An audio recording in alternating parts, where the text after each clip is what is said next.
Next, a Senate panel looks at terrorism and global oil markets. Witnesses told the committee that oil sales are a top source of revenue for ISIS, and they offered ideas for cutting off the money supply, such as bombing its oil installations and distribution networks. The Senate Energy and Commerce hearing is 2 hours. Calling the committee to order this morning. This should be a very interesting and informative hearing as we do an oversight on the intersection of terrorism and the global oil markets.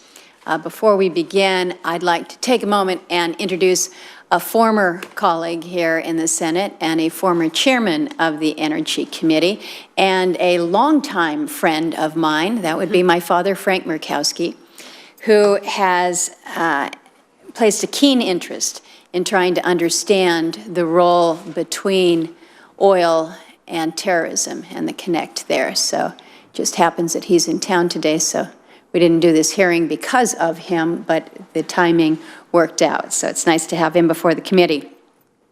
More than half of global oil production occurs in regions of the world, whether it's the Middle East, Africa, Russia, Venezuela, that are subject to instability of various kinds, including civil war and terrorism. Oil production in certain countries, such as Iraq, Syria, Libya, Yemen, Sudan, has been knocked offline due to terrorism and related violence.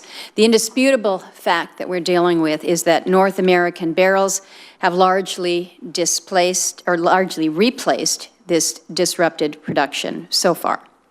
In tandem with the machinations at OPEC, the global oil supply is simply saturated and may be for quite some time to come.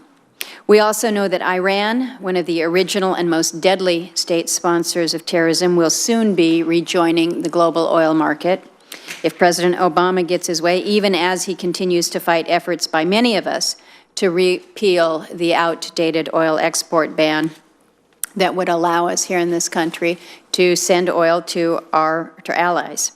But I think it does beg the question, and part of the discussion hopefully this morning will be, with that new source of revenue that Iran is anticipated to receive, what do they do with it? What will the intentions of these mullahs be? Is it going to be to do good and build hospitals, or is it going to be to direct yet additional sources of revenue to the terrorist organizations? In recent months, we've seen a great deal of discussion about ISIS oil production and distribution and coalition efforts to disrupt this source of revenue. Bottom line is that the Islamic State this oil is helping to finance terrorism and significantly finance terrorism. I have long argued that energy security is central to national security, and last year we released a series of staff reports. One was entitled Oil Production Outages and Strategic Warning. Another was Iraq Through the Lens of Energy, and also a report entitled A Dark Pool in the Mideast, The Problem of ISIS Oil Sales. Today I'm re-releasing them for public education and review. I think it is just kind of a historical walk through understanding some of the ties that we have. But it's not just funding of terrorism by ISIS that we will explore this morning. I'm concerned about continued violence in Libya, which is a significant source of light crude for our allies in Europe. If we're smart enough to lift the ban on our oil exports, our nation could sell light crude to our partners in Europe and help in that way. Terrorists are also active in West Africa, where Nigeria is a major oil producer and could potentially threaten vital choke points, such as the Suez Canal, the Strait of Hormuz, or elsewhere. And that is why, in part, why I have been so determined, and I think my colleague here, Senator Cantwell, to make sure that we don't make reckless mistakes when it comes to sales of oil from our Strategic Petroleum Reserve. It's there for a reason. The word strategic is there in a very significant place. On that front, the proposal by some to permanently ban production in a small sliver of the non-wilderness portion of Anwar, which could be the West Coast Strategic Reserve, in my mind is just wrong. It's dead wrong. As terrorists threaten oil supplies in the Middle East and as state sponsors of terrorism in Iran prepare to make billions of dollars from selling our oil to allies. Some within Congress are talking about intentionally and severely hurting American energy production. This hearing this morning is chiefly about education. Members of the House and Senate and the administration must understand the economic and the geopolitical context of the national interests that we are considering. This committee has a unique perspective, given that over 90% of Iraqi government revenues are due to oil exports, given that nearly 90% of Syria's oil production is offline, and given that oil accounts for over 40% of ISIS's monthly revenue, according to IHS. So you can expect me as chairman to continue this conversation into next year as we conduct oversight on the federal government's energy-related activities in the counterterrorism fight. With that, I'll turn to Senator Cantwell for your comments this morning. Thank you, Madam Chair, and I too want to welcome the former chair of this committee, Senator Frank Murkowski, and welcome him back to the hearing room, and also welcome our witnesses and thank them for being here today. Today's hearing is an important opportunity, as the chairwoman said, to learn about the critical issues of the energy world, the relationship between terrorism and global oil networks, and foremost about energy security. I look forward to hearing the witnesses, and I look forward at some point in time having the administration be a witness here as well. Perhaps we can do that in the future, or have a hearing in a secure room to get into even more detail on this issue. But it is something I think we need to hear from them on. At the outset of the hearing, I want to make sure that I'm making my views known about how important global oil markets are in fighting terrorism, and particularly the role of this committee to consider the impacts of these activities on infrastructure, the risks for U.S. and global energy security and supply, and understanding the global picture. Iran and Iraq have some of the largest oil reserves in the world, by some estimates, 4th and 5th largest in the world, and so control over this oil has a major impact on global supplies and prices of oil.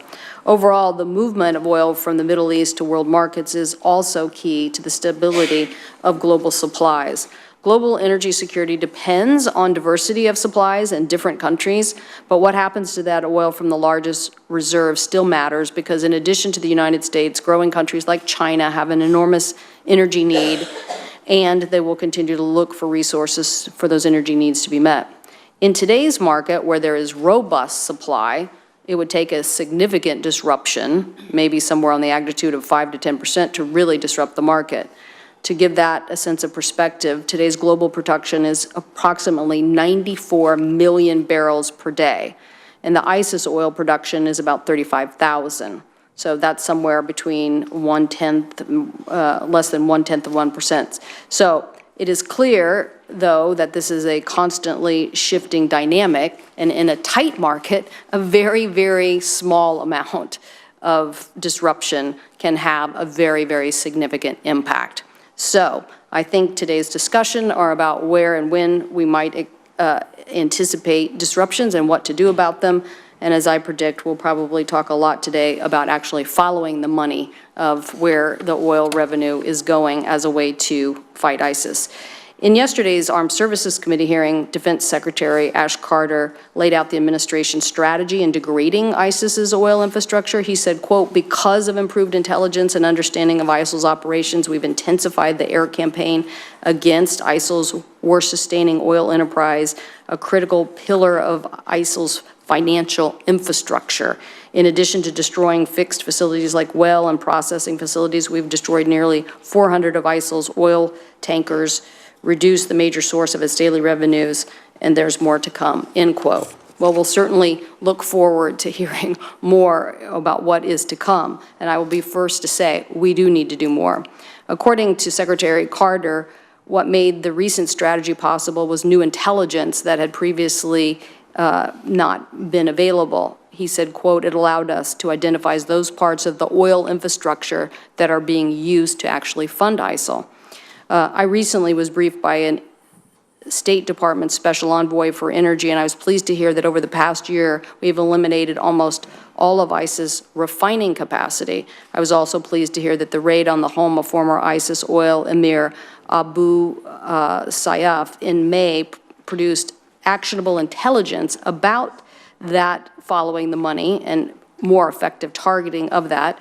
Whereas previously ISIS could repair the damage from airstrikes within a matter of days, the current targeting inflicts damage that will take many months, even a year, to repair. And another piece of news is that ISIS no longer controls any of the fields in Iraq.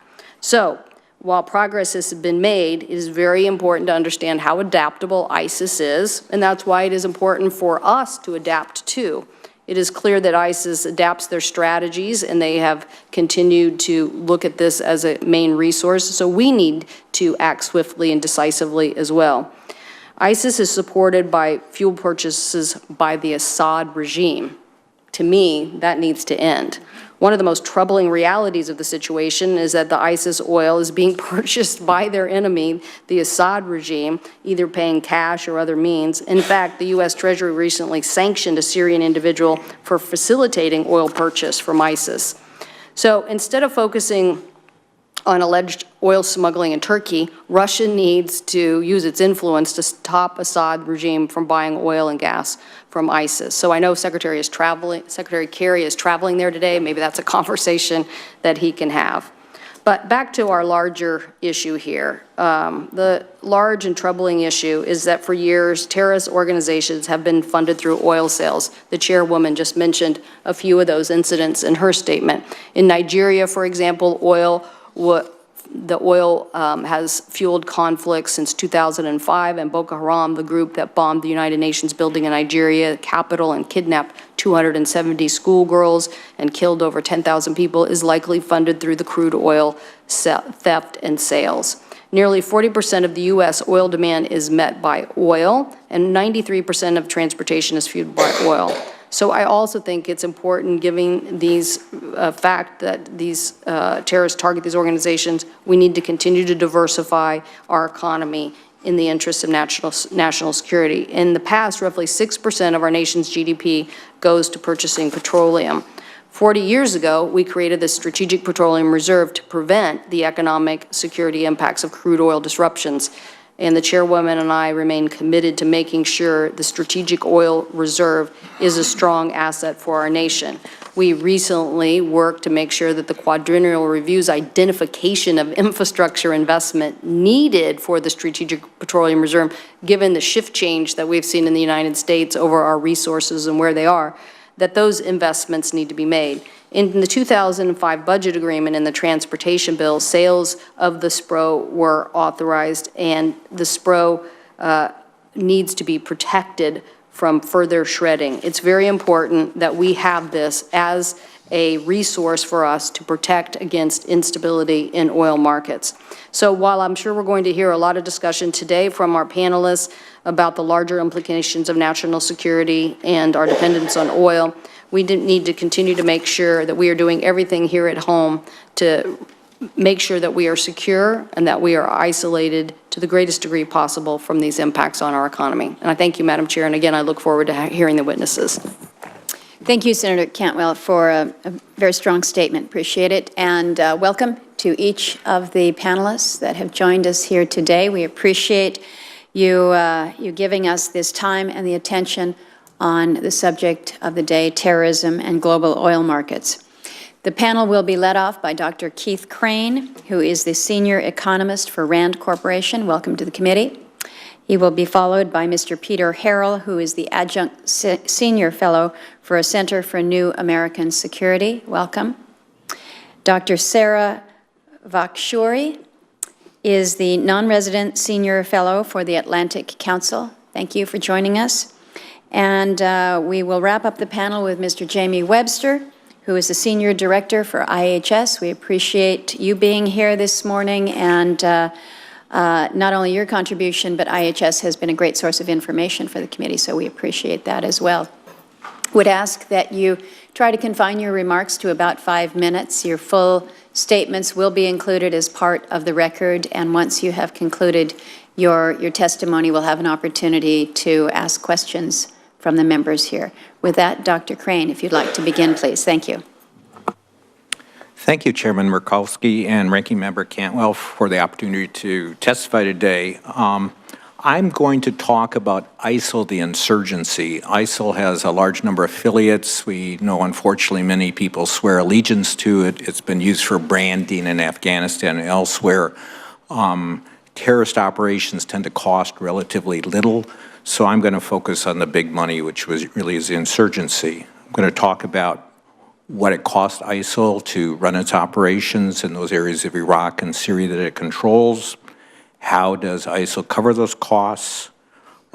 What can we do to reduce those revenues, and how effective those measures are likely to be? So what are ISIL's major costs? The major costs are salaries, especially for fighters, but also there's large numbers of other people, police and intelligence operatives. Roughly, there could be 80,000 of those individuals. U.S. intelligence agencies think there's about 31,000 fighters. If you assume $400 a month, we're looking at about $400 million there. Personnel costs are only a fraction of what they spend. There are other costs for hospitals and schools and ammunition and other supplies, so total costs are substantially higher. How does ISIL cover these costs? Oil and sales of oil and refined products are the single most important source of income, running about $500 million a year. In the past, Syria used to produce about a third of what North Dakota produces today, maybe 400,000 up to 500,000 barrels per day. That has collapsed over the course of the Civil War. We're now looking anywhere from 35,000 to 50,000 barrels, of which ISIL controls most. So its sales are running from 40,000 to 50,000 barrels per day. Most of those sales actually go to small entrepreneurs who run what they call teapot refineries in ISIL-controlled territory, and they're just scads of these if you looked at Google Maps or their pictures, and they refine those products, and those refined products, diesel and gasoline, they go everywhere. So they go into Iraq, of course they go into Syria, they're sold to ISIL's enemies, they're used by ISIL, they go into Turkey, elsewhere. In addition to that, as the chairman mentioned, a substantial number of barrels go to the Syrian government through intermediaries. But that's the most important source of revenue. In addition to that, ISIL has been selling antiquities, which is stolen from Palmyra and elsewhere, which could run up to $100 million a year. And the largest source of revenue actually is the other category, which consists of extortion, theft of cars, kidnapping, and taxes, in quotes, and tolls. What can we do to reduce those revenues? We have been targeting oil field facilities like loading depots and tanker trucks. We can put financial sanctions on local businesses in the region that are dealing with ISIL. We can focus more on dealers and individuals who are purchasing antiquities. And we have also can use the oil trading network to try to locate and neutralize ISIL oil leadership. How effective are these measures likely to be? It appears that our strategy of hitting oil separation and loading facilities and empty tanker trucks have put a dent in terms of revenues from oil. In addition, financial sanctions, there are some larger companies in Syria, in the Kurdish regions and elsewhere, which have been dealing with ISIL that we could push back on, that we could put under sanction or threaten to do so. And as there's a limited number of dealers who deal in antiquities or people who have the money to spend large amount to purchase these products, these artifacts, that's another area where I think we could clamp down on. And then I think that our intelligence agencies, the U.S. military, can continue to focus on these networks. That said, these measures will not lead to the financial demise of ISIL. There's other opportunities. There's ways that they can do workarounds for oil and refined products, but they're good things to do. To conclude, measures to reduce funding for ISIL are an important component of our strategy to degrade the organization. Sales of oil and refined oil products are the most important single source of revenues, and the tactics of focusing on that are an excellent way for our country to kind of go ahead. That said, we're not going to halt all sources of revenue that the organization obtains. Thank you. Thank you, Dr. Crane. Mr. Harrell, welcome. Thank you very much. Thank you very much. Go ahead, push your button there. There we go. Thank you. Chairwoman Murkowski, Ranking Member Cantwell, honorable members of the committee, thank you for inviting me here today to testify. It's a privilege to be able to share my perspectives with you on the subject of today's hearing, terrorism and the global oil markets. I intend to focus my spoken remarks today on the Islamic State's oil trade, which, as Dr. Crane said, is a principal source of revenue for the terrorist organization and one that must be shut down. I'm going to keep my spoken remarks brief, but have submitted a longer statement for the record. In my view, oil is actually probably the second largest source of revenue for the Islamic State. When you add up all of the things that Dr. Crane said is other, I think that those probably amount to slightly more than the oil revenue. To give just one example of the scale of what is in the other category of ISIL revenue, Treasury Assistant Secretary Daniel Glazer estimated earlier this year, based on intelligence the U.S. government had received, that ISIL has managed to loot between $500 million and $1 billion in cash out of bank vaults that they have opened in ISIL territory. But clearly, when you add that, the taxes, the extortion that they're able to get, all told a very significant source of revenue. But clearly, the oil revenues are also critically important to ISIL. Like Dr. Crane, I estimate that the Islamic State earns about $500 million per year from the oil trade, mostly through the sale of crude oil in Syria. Most, if not all, of the Islamic State's oil production occurs at small wells in Syria. There may be a small amount of oil production in Iraq, but the vast majority occurs in Syria. The oil is sold by ISIL at the wellhead for perhaps between $15 and $40 per barrel. It's sold to independent distributors who then onward sell it to these small refiners that Dr. Crane talked about, or move it on elsewhere in ISIL territory.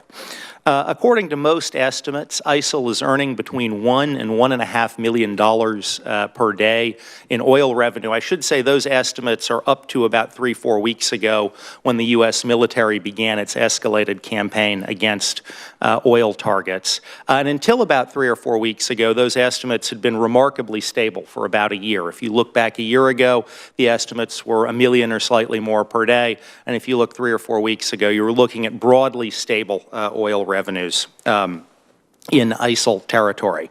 As Dr. Crane said, this is not high-tech business. These are very rudimentary kinds of techniques ISIS is using in order to extract the oil, and that its refiners and distributors are using to refine and distribute it. I assess that most of the oil produced in ISIS territory is consumed in ISIS territory. There are more than 5 million people living in that territory.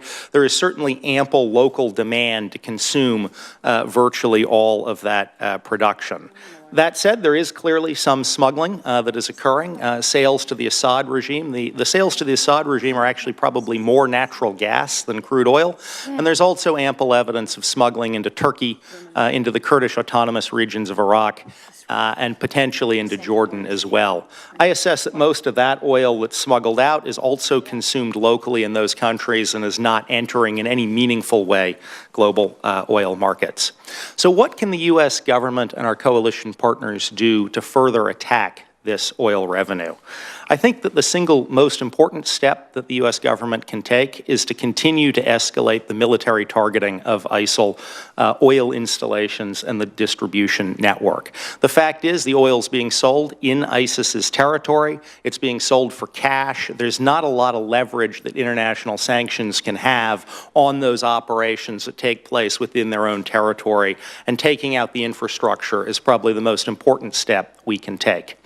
That said, there is, as I mentioned, obviously some smuggling that is occurring into adjacent countries. And I think that the adjacent countries, such as Turkey and the Kurdish autonomous government in Iraq, need to step up their efforts to crack down on oil. Currently, they're turning back trucks where they can, though smuggling is continuing. I think those countries should increase their efforts by moving towards a posture of seizing and destroying both the trucks that are exiting and the oil that is exiting to create a deterrent, rather than the current situation where the trucks will maybe be turned back at the border, they'll wait a day or two, and then try again to be smuggled across. Third, I think that we need to escalate our efforts to target ISIS's ability using sanctions to import replacement oil equipment. As ISIS suffers more bombing of its oil equipment, it will look to procure replacement parts. The region is, of course, awash in replacement parts, but I think there are sanctions efforts that the U.S. government and our allies can take to prevent those replacement parts from flowing into ISIS territory. In closing, I would just note that while I have focused my remarks today on ISIS and the oil trade, there are clearly, as both the chairwoman and the ranking member mentioned, other linkages between terrorism and global oil markets that need to be considered as we look at the global oil security posture. And I'd like to thank you very much for inviting me again here to speak. Thank you, Mr. Harrell. Dr. Vakashuri. Thank you.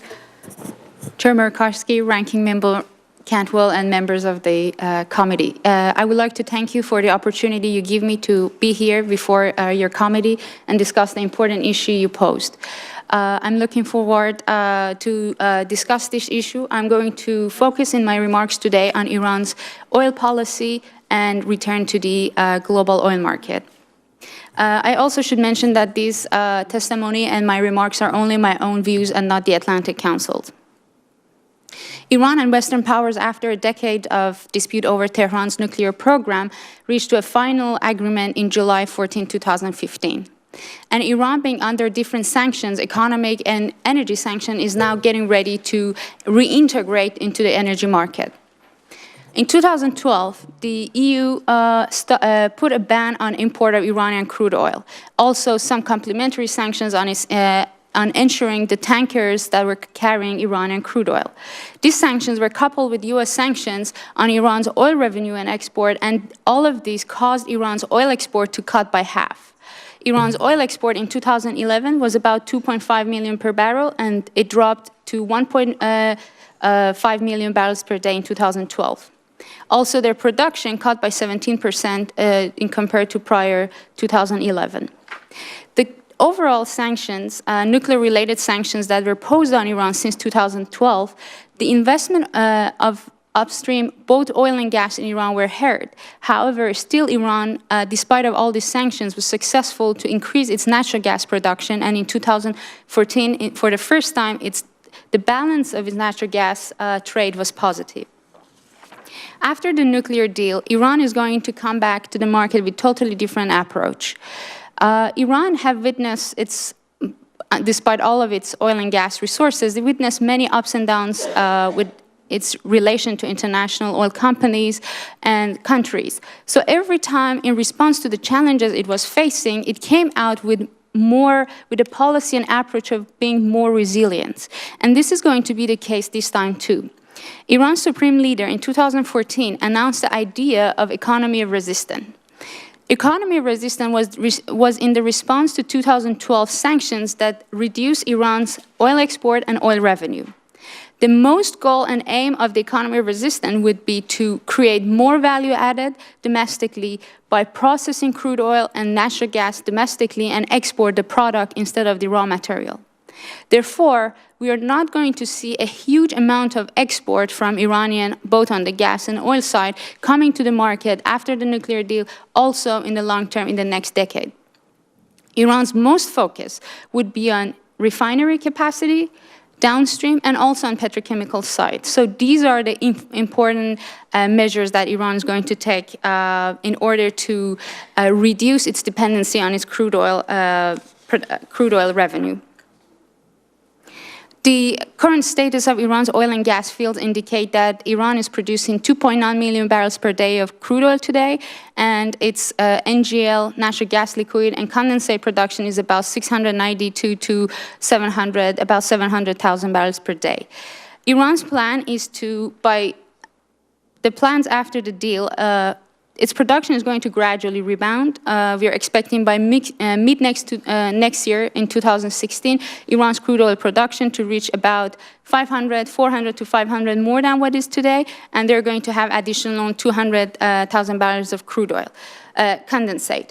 Iran oil minister expects and announced that Iran is going to increase its export about 500,000 barrels per day a day after the sanctions are removed, and 500,000 barrels per day in the next 6 months. But as I mentioned, in the long term, Iran's going to increase mostly its natural gas. The focus would be on natural gas because it's going to produce more condensate. The condensate has more value than its crude oil, and it's going to use it as a feedstock of its petrochemical factory, and also can convert it into electricity for domestic use and international, and for export too. So what would be important is that if Iran comes out of the isolation, it's not going to be dependent on its oil export revenue as much as it was before. Energy Information Administration forecast indicates that prior to 2011, Iran's net oil revenue from its oil export was about $92 billion per year. But this number dropped to $65 billion after that.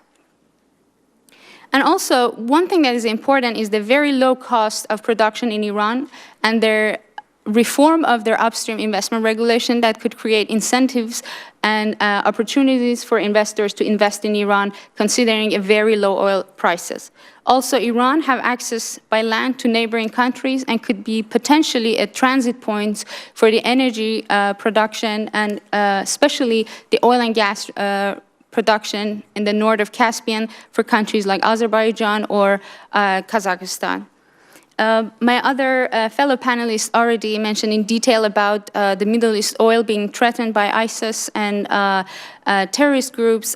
Iran could potentially be a transit point, and this could make Iran a significant point for import and export of crude oil to these countries. The other issue that would be important is that Iran is going to expand its electricity export to these countries, neighboring countries like Iraq or Afghanistan or Pakistan, so the neighboring countries, even Turkey. So export of electricity instead of export of natural gas or crude oil would also be significant. Once again, I would like to thank you for having me here today, and I'm looking forward to the questions. Thank you, Doctor. Mr. Webster, welcome. Thank you very much, Chairman Murkowski, Ranking Member Cantwell, members of the committee. I appreciate the opportunity to testify before you today on global oil markets and the potential and actual impacts of terrorism on oil prices and energy security, both globally and here in the United States. Today, I appear before you in my capacity as Senior Director for IHS, where I lead the company's global oil markets team. IHS is a research consultancy that specializes in energy, capital-intensive industries, data and analysis with a worldwide presence. The current era of oil abundance and low oil prices does not eliminate the issues with geopolitical and terror risk, though they may seem to have faded, at least from a global oil standpoint at this point.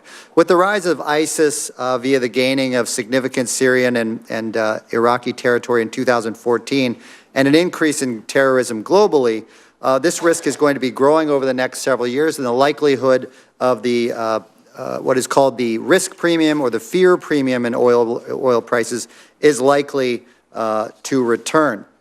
But this temporary measure where we don't have that is as a result of lower oil prices due to the United States bringing on increased production, as well as OPEC deciding not to change its policy, both at the Thanksgiving, November 27th meeting last year, and most recently last Friday, where they had decided not to have any sort of production level at all. Instead, actually, OPEC has actually increased its production by about 1.5 million barrels a day since last fall, with significant increases from Saudi Arabia and Iraq.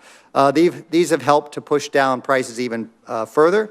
but are coming at a cost. And that cost is lower OPEC spare capacity, or the amount of additional production that a country could bring on should it choose to do so. This past summer, the increased production out of OPEC caused their spare capacity to reach levels as low as 2.6%. The historic rule of thumb for OPEC spare capacity for stable prices is generally 4%. The reason why we've been able to go so low at this particular point without price spikes is precisely because we are in a very oversupplied market, and this is partly due to the United States. This calculus, however, may shift as soon as the middle of next year, when the daily oversupply, that is, that amount of the amount of barrels that we are putting into global stocks around the world, stops building, and we actually start potentially drawing at the same time that OPEC's spare capacity effectively vanishes and moves back down on a seasonal basis. This thin spare capacity level means that in a time of heightened supply risks, it will be incumbent upon available stockpiles, both strategic and commercial, as well as the ability to bring on incremental supply, most likely from the United States, to assuage any real or perceived shortfall. This shift from OPEC's spare capacity to a new form of supply security that is provided in part by U.S. productive capacities will take time for the market to calibrate, and clear signals in terms of a policy standpoint would be greatly appreciated by the market at this particular time. The flexibility of U.S. production growth really comes from a timing issue on both the up and down side. That is, that they can increase production quite quickly because the amount of time that is needed to bring production on is only about 4 months, versus conventional production where it can take several years to bring that production on. This means it can have a much greater effect in terms of bringing production back online. These production outages that have plagued the oil market for the last several years are likely to increase in the future. Right now, since 2012, we've had an increase in terrorist attacks per IHS of about 25%, with increases in attacks on energy infrastructure by about 5%. This means that over the next couple of years, geopolitical risk is very much going to come back into the market. In order to address these, or now that this shift from the OPEC towards the United States comes with it a huge opportunity for the United States to help shore up not just national energy security, but global energy security. And the two ways that I would say that it would be most helpful is, one, by allowing U.S. crude oil exports, and allowing U.S. crude oil exports gives U.S. producers the opportunity, should it make sense, to export oil in order to both allow them to increase their own production and be able to get more oil out on to the global market. The other aspect is one of having a very clear stock policy, both on a commercial side and on a strategic stockpile side. By having significant stocks within the United States that are in areas that we know that are safe, we can actually increase overall energy security.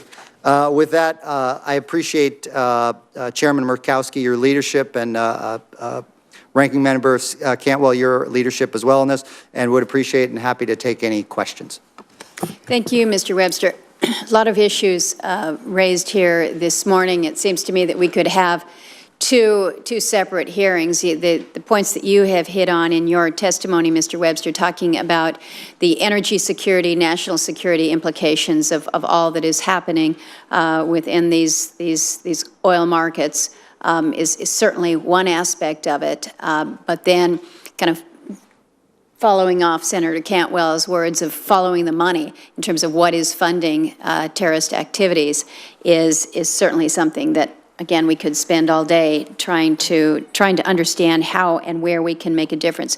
Mr. Harrell, I want to begin with you, because you have kind of helped break it down in terms of how we see the financing. Oil is a very significant piece, as we have mentioned, maybe about 40%, but this other category is also quite substantial. You have suggested that one of the better ways to to choke off the supply of funding is to escalate military targets, but you also indicated that you don't feel international sanctions can be that helpful.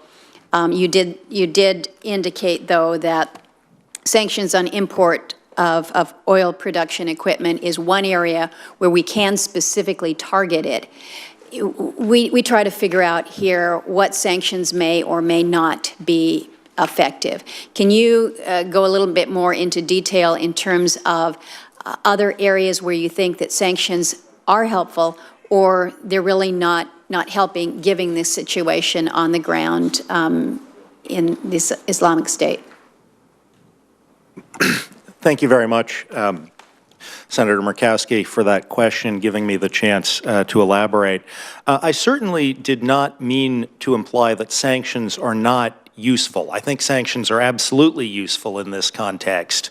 But I think that given that the majority of the revenue that ISIS generates from its oil sales is generated internally, sanctions are going to have to play a supporting role, an important role, but a supporting role, with the military effort being the most important way of targeting the income. A couple of areas where I think sanctions can and should be deployed, and I should begin by noting that I think that my former colleagues at the Treasury Department are working very actively on this set of issues.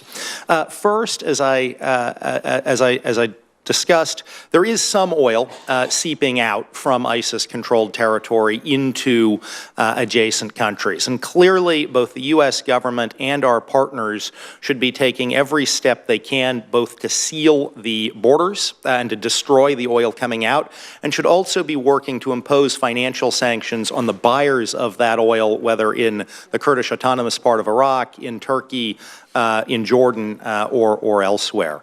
Another area that I think sanctions could be quite useful is to go after ISIS's procurement networks, particularly for spare parts related to oil infrastructure. As the military tempo increases, ISIS is obviously going to be seeking to increase its procurement of replacement parts. Now, as I discussed, and as Dr. Crane discussed, a lot of this is fairly low-tech kinds of equipment that they need. And the Middle East, Syria, Iraq, Turkey are awash in oil equipment. So this is not going to be an easy task, but clearly sanctions should be imposed on anyone looking at selling oil-related parts into ISIS-controlled territory to keep those out of ISIS. Final area that I think sanctions could be useful is in ensuring that ISIS continues to be cut off from the international financial system. Most of their revenue is cash. They're piling up increasing quantities of cash in their own territory, in cash houses and elsewhere.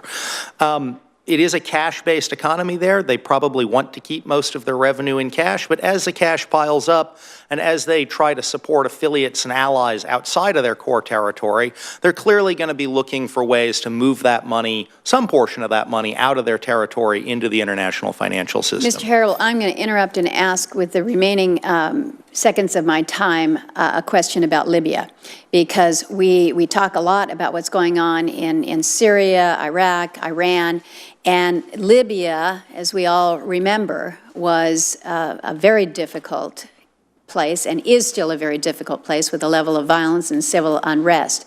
Mr. Webster, in terms of what, how Libya represents a potential source of revenue for ISIS, how does that factor in to the discussion today? Thank you for your question, Chairman Murkowski. I think it is actually quite important. Realize that Libyan production before the civil war was 1.6 million barrels a day, which of course dwarfs the 30 or 40,000 barrels a day that ISIS is controlling now. Right now, because of a variety of issues within the country, it's about 300,000 or 400,000 barrels a day, but obviously there is still an immense amount of upside in terms of production out of Libya. Additionally, Libyan production, as I think you said in your opening comments, is light sweet oil, which was actually, a shortage of that was actually one of the drivers for driving up prices in 2008. my understanding is ISIS has got a foothold in Sirte and is seeking to control some of those terminals and some of those other access ways for oil.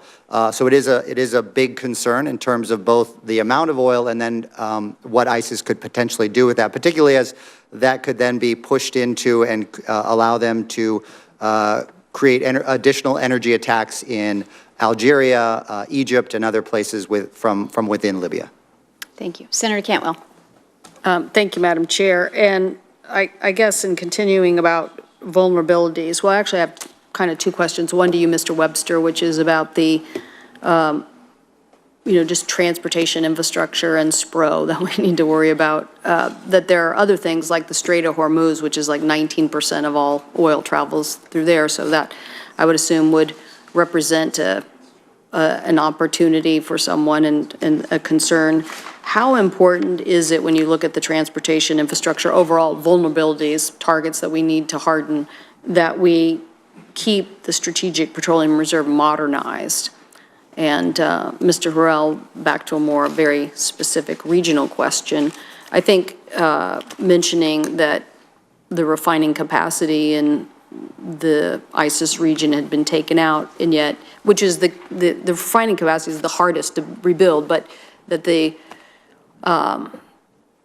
actual oil well production, I mean, you can bomb them, but it's not difficult to still continue to get the oil. So this point about following the money and what kind of impact could it have to get the Assad regime off of the oil from an economic perspective. So, Mr. Webster. Thank you, Ranking Member Cantwell. The importance of transport and the importance of being able to get oil and refined products to people is obviously very critical, and that's actually particularly critical for the Strategic Petroleum Reserve. We've got just under 700 million barrels that are residing there currently, and while it would appear that right now there's really no use for it at all in that we've got plenty of supply here in the United States, it's incredibly important to be able to hold on to that and also to be able to access that. And because of a variety of changes in terms of logistics in the region, as well as the changing in terms of the types of crude that we're importing and the types of crude that we're making within the United States, that ability to tap that, both in terms of its volume, but also in terms of the timing, is incredibly important, even though right now it appears that there's really not much use for it. Okay. But in general, making sure that we're protecting these, if you were looking at terrorism overall, protecting these transportation sectors of the major supply is something we should be concerned about. Absolutely agree with that, yes. Okay, Mr. Harrell. Thank you very much, Senator. Absolutely agree. I think if you look at the external buyers of ISIS oil, the Assad regime, and natural gas, the Assad regime is front and center of that. As you said, Senator, in your opening remarks, I think it would be incredibly useful for Russia, which has basically played a destructive role in Syria to date, to use the leverage it has over the Assad regime to try to get them to cut out buying oil and gas from their own enemy, ISIS, because that is indeed the largest external purchaser of ISIS-produced hydrocarbons. And then about the impact of bombing the wells themselves. I mean, how is it for them to recover? And they've had these modular systems. So what are we doing here, and why is this important to then focus on the money aspect? Thank you very much. So as you noted, last year when the military began bombing these modular refineries in Syria, ISIS basically adapted, and they moved, or really the people refining the oil moved to what Dr. Crane described as these tea kettle refineries, where the oil is just sort of boiled in open pots and refined in a very crude way. From a military perspective, and those are easy to repair, as are the wellheads, I think from a military perspective, keeping up the pressure on those targets. So, they know that if it's going to take them a week or two to repair it, it's going to be hit again right away, rather than getting a couple of months of production out of that before it's hit again. Keeping up the tempo, the operational tempo of the military targets is important, as is the steps the military has begun to take on the distribution networks, trucks, and things like that. But to your point, very much need to focus on what happens with the money after ISIS earns it from the oil revenue. I think from a military front, there are things that can be done in terms of targeting cash houses and raids on high-value targets. Military will say the attack, the raid on Abu Sayyaf, who is an ISIS financier, financial manager earlier in the year, was a very important step. I think things like that can happen. And then again, keeping up the pressure on money exchange houses and sort of informal hawalas that might help ISIS move its cash out of its territory into the rest of the world. So you're saying we need to be as adaptive to move, as they try to come up with new techniques, we need to be adaptive to move fast as well? Absolutely. Thank you. Thank you, Madam Chair. Senator Daines. Thank you, Chair Murkowski, Ranking Member Cantwell, for having this hearing on this very, very important issue. Our national security, protecting our families from terrible acts of terrorism, I can tell you, is on the minds of Montanans every day as I travel around the state. And it's telling to us today how important I believe energy independence, American energy independence, and security is to our safety, to our prosperity, as well as the entire world's. So count me in, and I think many here in the dais, as those who believe we should remove the ban on U.S. oil exports and move forward here and continuing the U.S. in leadership in oil production. The irony to think that the president just moved forward with removing the ban on Iranian oil exports, and we are the only nation in the world that still has a ban on its exports, I think cannot be overstated, and I hope we will soon remove that ban. It's good for the American people. It's good for our economy. I think it's good for the world. As we look at what's going on right now with ISIS, and just the testimony we heard today that one of their leading sources of revenue certainly is from oil production, it seems like it's pretty clear there's two parts of our strategy. One would be to increase U.S. oil production, which hopefully we'll be working to address that through removing the oil export ban. The second is destroying ISIS oil production and revenues on that two-prong attack. In the last couple of months, we unfortunately have seen the second largest terror attack in Europe since 9/11. We've seen the largest, most lethal terror attack on our soil since 9/11. And interestingly enough, it seems like suddenly the tempo on attacks on the oil assets of ISIS have increased. My question for Mr. Harrell, and I've heard that maybe the administration says the intelligence has changed and so forth. I'm not convinced. Mr. Harrell, you said one of the most effective ways of fighting ISIS is to launch attacks on its oil infrastructure.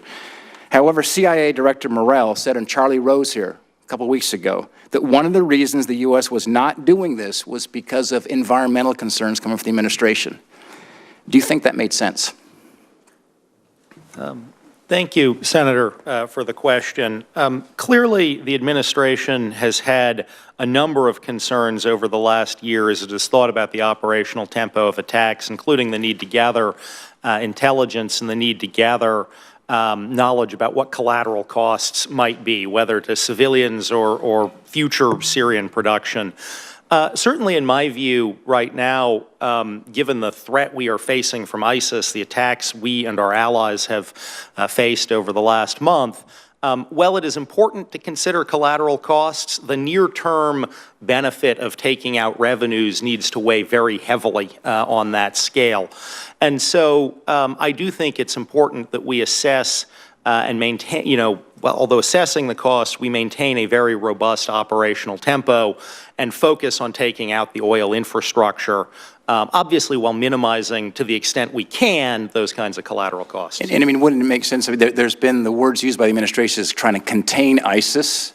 I think many of us believe it is about destroying ISIS. And back to your testimony saying that their leading sources of revenues is from oil. If we cut off their revenues, that would be a very, very important part of destroying their capabilities to launch their terror attacks around the world.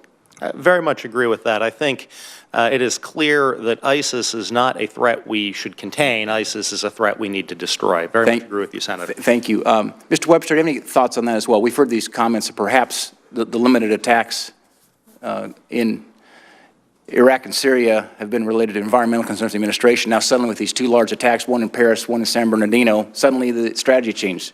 Any insights there?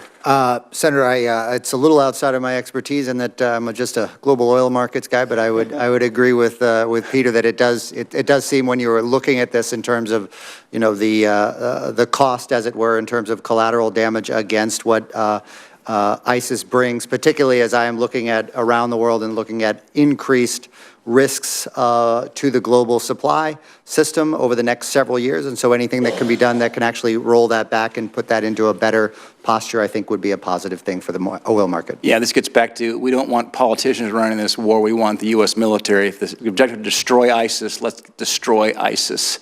Mr.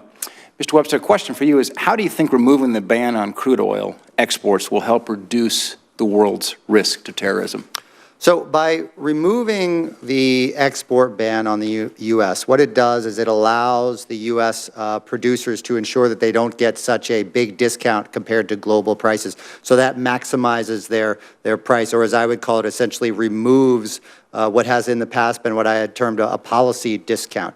Now, at this particular time, because of high refining runs in the United States and because of the low price and because we have lower production, you probably actually wouldn't see a whole lot of barrels leave the country if you actually allowed crude oil exports today. However, it's important still to change this policy, because by changing this policy, it actually supports U.S. production growth in the future, rather than doing it when it suddenly becomes an emergency sort of nature. So it's an important policy for us because it allows us to increase U.S. production, and by increasing U.S. production, as we all know, U.S. production is what I would argue is a much safer place for production to come from rather than other countries, and so that increases overall energy security, not just in the United States, but actually on a global basis. And it must be remembered that oil markets is a global market. Thank you. Thank you, Senator Daines. Senator Heinrich. I want to thank Senator Daines for his questions. I think they get to the heart of a number of these issues, but I would certainly encourage him to, rather than listening to the former director of the CIA on Charlie Rose, to talk to our current director of the CIA and also the folks at DOD who've been doing this targeting. The intel has changed. The Abu Sayyaf raid was a major coup and has, I think, made our efforts much more successful. But one of the things in talking to DOD folks that I think is very important is how you make this targeting more successful while also mitigating and minimizing the fodder for ISIS to run this highly effective inspirational social media campaign, which has been an enormous problem for us. Obviously, what happened in California was not directed, it was inspired, and we need to keep that in mind. Mr. Harrell, in the past you've said that the targeting has had limited impact on combating ISIS's ability to generate funds and that their oil revenues are largely unchanged. Has the recent shift in terms of the oil tanker trucks, has that moved the needle substantially in your opinion, and to what proportion in terms of their overall revenues? Thank you very much, Senator, for the question. I should begin by saying facts on the ground, on a short turnaround time frame are hard to gather from that part of the world. It certainly does appear, though, with that caveat, that the military campaign, the escalated military campaign, is having an impact. It is clear that it is serving as both obviously taking trucks out has an immediate impact. It is also serving as a deterrent to people who previously thought they could make some quick bucks loading oil and selling it, maybe thinking they need a new line of work. So I do think it's clear that the impact on the trucks is having an impact, the attacks on the trucks are having an impact. I also think the larger scale strikes in the oil and gas separation plants, these are larger pieces of infrastructure, I think that is definitely having an impact. So I think what we are seeing is a useful and very welcome operational tempo that I hope is maintained going forward. I would agree with that estimate. Do you have opinions on whether it makes sense, in addition to targeting the sort of large industrial scale infrastructure like the separation plants, does it make sense to try and target these very small sort of teapot refinery operations? I think that is an excellent question. I think that I would note two kind of cautions about whether it makes sense to attack the teapot refineries. First is, by all assessments, they're not actually directly run by ISIS. ISIS runs the wellheads directly. It runs a large piece of infrastructure. These are run by, entrepreneurs who have the unfortunate reality of living under ISIS control. I don't in any way want to defend what they're doing refining the oil, but they're not sort of ISIS employees, so to speak. And there also really are very simple kinds of things and are easily repaired. So I think that, if there was a way to do it while minimizing civilian casualties and at a tempo that you could actually take them out of commission, maybe. But I think hitting those two criteria is actually in practice going to be somewhat challenging. I think that is exactly the challenge that our targeting folks at DOD find themselves wrestling with each and every day. Dr. Crane, I want to ask you something that's related to this, although it doesn't directly touch on the oil financing piece, but I want to understand how substantial is the economic impact of the Iraqi government continuing to pay the salaries of Iraqi employees who live in ISIS-controlled territory. How big a problem is that? Because obviously those salaries then get taxed by ISIL as well, and much of that money is sort of propping up the economy in that contested area. Oh, excellent question. Fortunately, the Iraqi government has stopped paying to Mosul. However, my understanding that some of the Anbar communities continue to be paid. I couldn't think of a better policy decision, and I think the first decision on stopping payment in July in Mosul was probably the single biggest impact on ISIL finances that has taken place so far. So diplomatically, we should be pursuing a complete cessation of financing those salaries throughout, not only in Mosul, but in Anbar and any ISIL-held territory within Iraq. Although hopefully Ramadi and Fallujah later will soon not be under ISIL control. I couldn't agree more. Thank you. Thank you, Senator Henrik. Senator Cassidy. Yeah, thank you all. It's very stimulating. First, Madam Chair, I'd like to submit for the record an editorial we just published yesterday as regards the nexus, if you will, between exporting U.S. oil and actually reducing global CO2 equivalent emissions and reducing funding for terrorism. We'll include that as part of the record. In the article, we point out, for example, that I suspect Ms. Vakshuri could testify to this, is that the Iranian oil fields emit about 3 times the CO2 equivalents as U.S. Gulf of Mexico equivalents. And if they bring up we put $2 million. If Iran brings up their daily output by 2 million more barrels a day, they will emit 100,000 more metric tons of CO2 equivalents per day. 36.5 million metric tons of CO2 equivalents per year than the U.S. does from our Gulf of Mexico. So if one of the concerns of our colleagues on the other side is CO2 emissions, it actually lowers global CO2 emissions by exporting U.S. oil. And let me credit my colleagues in the back, Ms. Guinevere Gorman and Mr. Jack Crampton, for their help in researching this editorial. That said, Mr. Crane, in your testimony, you speak that one thing we could do to help shut down, is that although ISIS is awash in cash, they do business with large enterprises, and at some point may attempt to move that cash into banks if they've not already done so. And you say Treasury could go after these entities as a way to increase transaction cost. Why haven't we already? I'm sitting here thinking we should have done this a year ago. So have we attempted and been unsuccessful, or has it been a pathway which we've not pursued?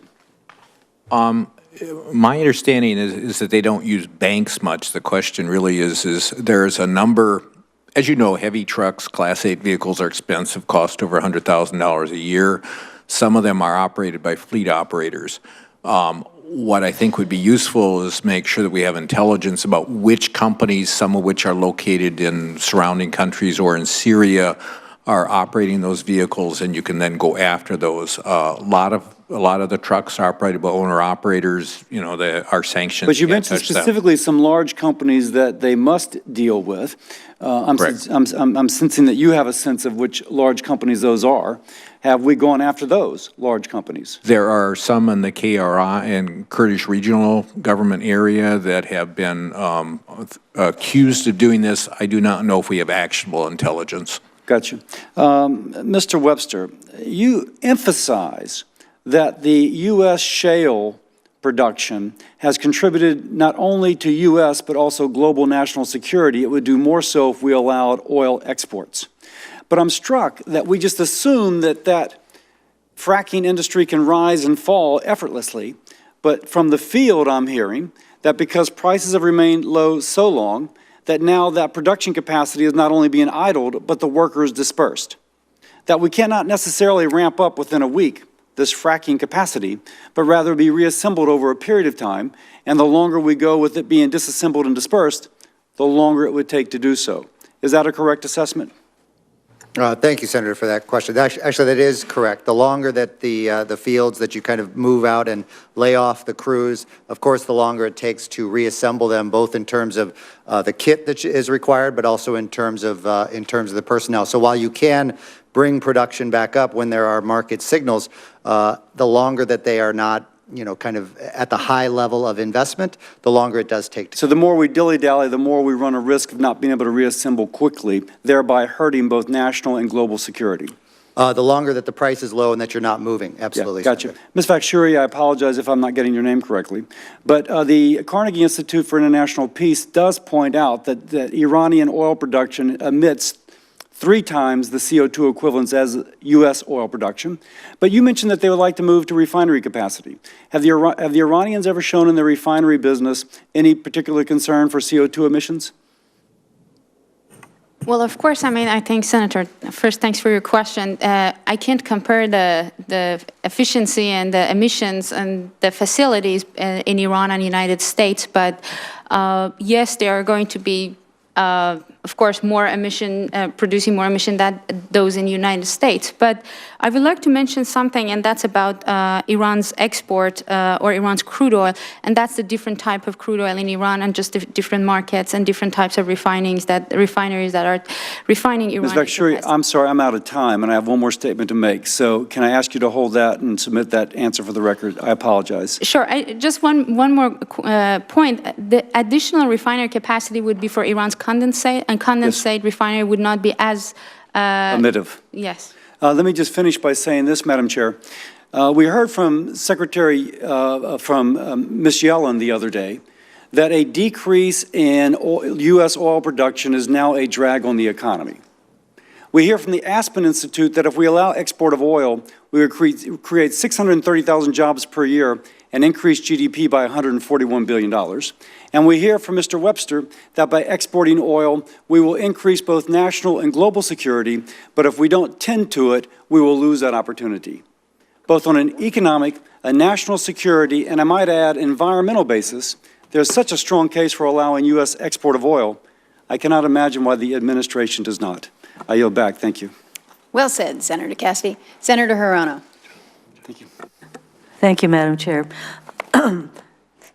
I was curious as to what happens.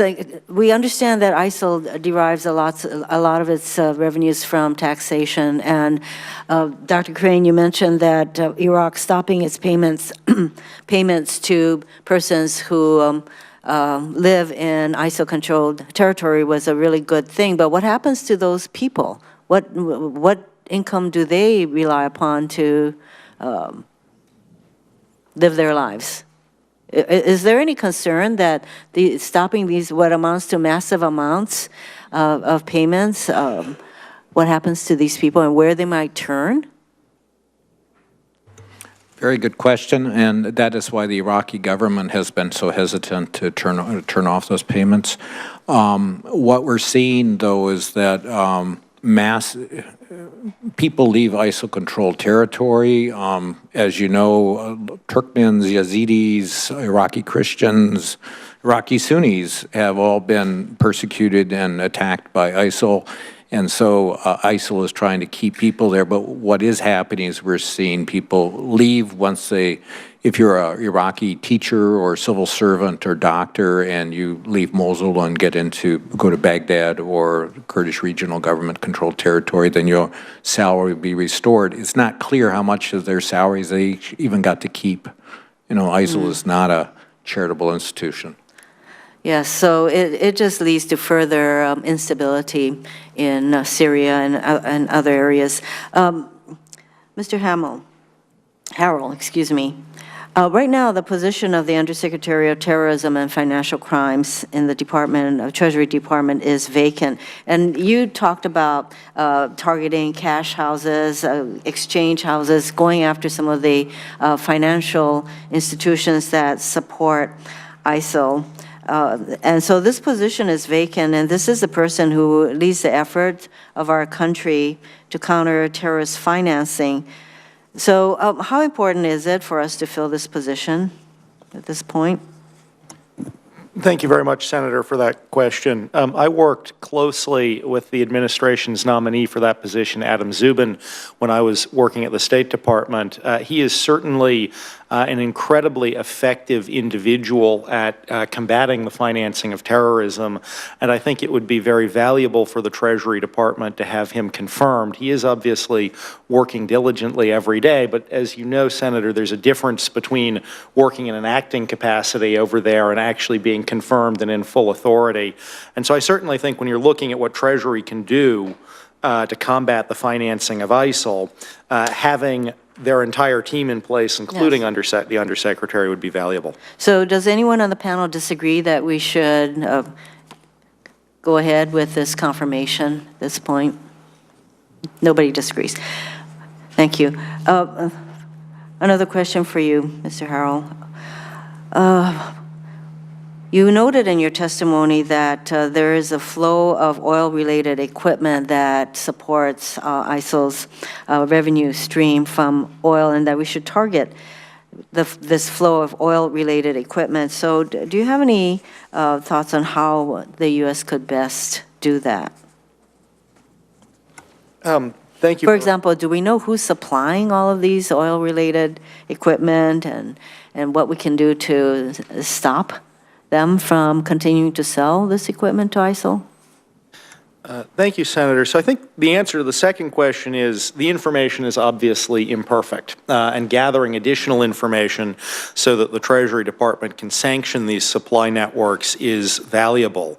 I also think short of sanctions, there are a couple of steps that can be taken. For example, reaching out to businesses, both the governments in the region and also to traders in the region, to make them aware of this problem and of the potential sanctions consequences if they do sell equipment to ISIL. You know, the region's awash in it. Some people are going to be selling deliberately. Some people are just going to be selling to any buyer who comes across their door, and making sure that, you know, the businessmen who are selling this stuff are taking steps. Will that be a complete solution? No. Would it be helpful? Yes. I also think it would be valuable, instead of having the sanctions focused on sales to ISIS, which can be hard to show, you have to really document this as ISIS, sales across the borders into ISIS-controlled territory and prohibiting it at a territorial level would be an easier enforcement issue. I am running out of time, but where would these, what countries are the most likely suppliers of this type of equipment that the U.S. could engage in discussions with to have them cease selling these items? Iraq and Turkey. I mean, both those countries are awash in oil equipment, and I'd recommend engagement there. Thank you. Senator Gardner. Thank you, Madam Chair. It's good to see the other Senator Murkowski on this side of the dais. So welcome to the committee, Senator Murkowski. And thank you, Chairman Murkowski, for this hearing today, and Ranking Member Cantwell as well. To the witnesses, thank you for your time today. The first question I guess I would direct to Mr. Webster. Earlier this week, we heard testimony from Amos Hochstein, who is the nominee to the Department of State Assistant Secretary for Energy at the Department of State, talking about the impact of the sanctions that we had in place against Iran and how those sanctions had cost the Iranian regime $150 billion because of lost oil revenues. How long will it take for Iran to recoup $150 billion in lost Iran revenues once sanctions are lifted? Senator, I generally look at volumes and not dollars. I would say probably Ms. Vekshuri would probably be a bit better equipped to answer that particular question. Dr. Vekshuri, would you take a crack at that? The volume of their export have dropped severely, but on the numbers, because some of their assets, they don't, at this current moment, they don't have access to their funds they're outside of Iran, but on the numbers, I cannot give a statement, but on the portions, their export and their revenue dropped significantly, even in their budget, because prior to 2011, Iran's oil export income was 80% of its export revenue and 60% of its government revenue. But even the share of the budget, oil revenue in their budget, dropped from 70% to 33%. But it's pretty safe to say that that $150 billion loss in revenue will be recouped by additional sales once the sanctions are lifted, correct? They'll be making money. Well, they make money, of course, because Correct. they're Will some of that money be used for funding of terrorism? Well, Senator, I mean, I'm not an expert in terrorism, but I look into the industry, and I think that after 2012 sanctions, the influence of the groups that in U.S. we consider as supporter for terrorism increased in Iran because they simply had better access to the networks to help the economy. Mr. Harrell, Dr. Crane, would anybody like to add to that? The increase in sales from Iranian oil that's allowed once the sanctions are lifted, that money will go toward state-sponsored terrorism, correct? At least some of that money?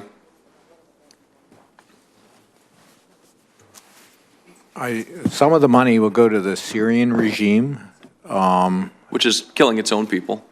Right. And I think the bigger issue, but I can't imagine that they're going to, at current oil prices, they'll recoup $150 billion anytime in next 2 decades. Okay, but if they're making money, some of that will go to state-sponsored terrorism. Mr. Harrell, would you like to comment on that?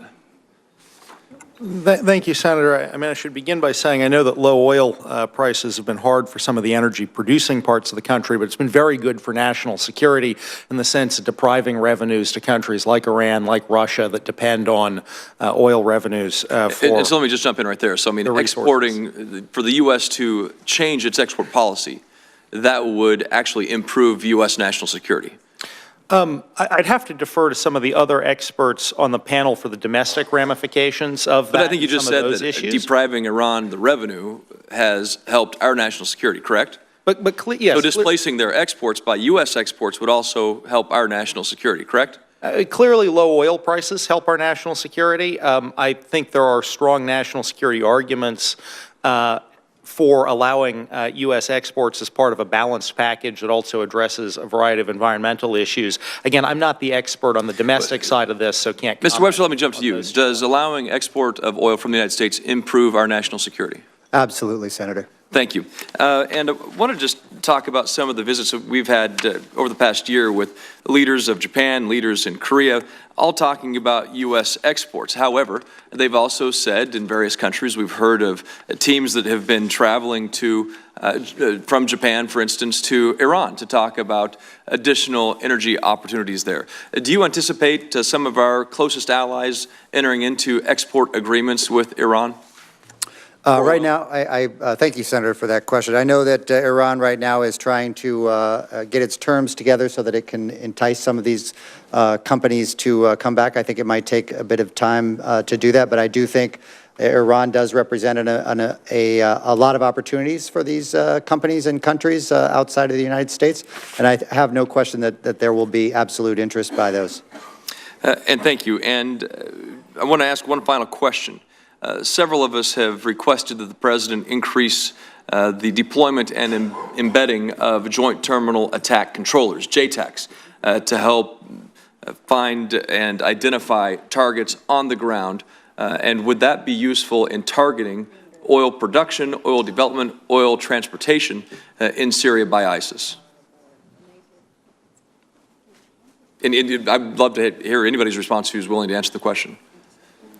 Dr. Crane, we'll start with you. This is kind of personal. I was in Iraq for 3 months in 2003, and 5 people that I knew were killed. And so every time, my daughter works with Navy SEALs, so every time we deploy U.S. troops, I recognize there's costs with that as well. It would probably improve targeting. Ms. Harrell? I'd just echo Dr. Crane's comment. These are obviously complex decisions, but clearly gathering more intelligence helps improve targeting. Anybody else care to answer? Very good. Thank you, Madam Chair. My time has expired. Thank you, Senator Gardner. Senator Barrasso. Thank you very much, Madam Chair. Mr. Harrell, I find your testimony fascinating, read every word of it. In the testimony you state, we have to acknowledge that U.S. and coalition efforts to date have, at most, limited success in actually reducing ISIS oil revenues. You went on to explain the current estimates of $1 million to $1.5 million a day are largely unchanged from an estimated million a day that the Treasury Undersecretary estimated ISIS earned from the oil trade about a year ago, in November of 2014.